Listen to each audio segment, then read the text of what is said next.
I'm gonna hold it like we've always held it before in the past and like most of us do right now at home. And we're gonna do 3 rounds. Now, holding it the way I've been explaining will affect your shooting even if you're on a stand as well too.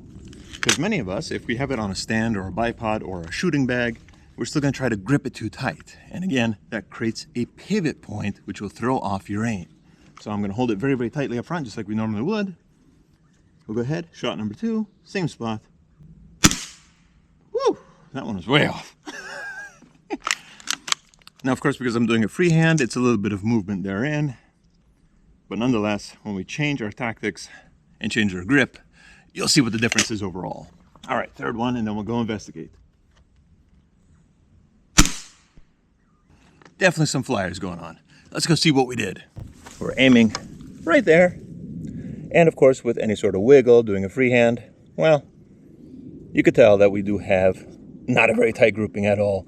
And it's not that big of a distance.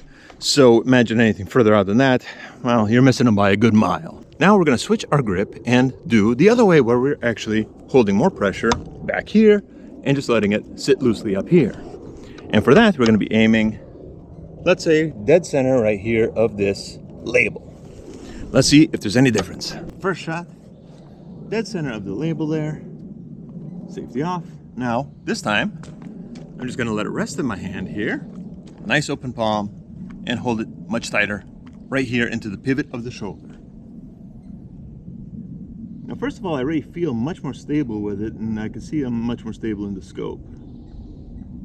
So that may also be an effect as well. But let's see, first of all, if we can get any sort of consistency. That's what the main driver of this is. Of course, the camera decided to cut out right there at the very last one. Anyway, that one was, I jerked it a little bit, so it's a little bit of a flyer. So just to be fair, we'll give one more on each side here. The hard stance one and then the smooth stance one. Here we go, this is going to be the 4th hard stance one. So we make it as even as possible. Oh, wow.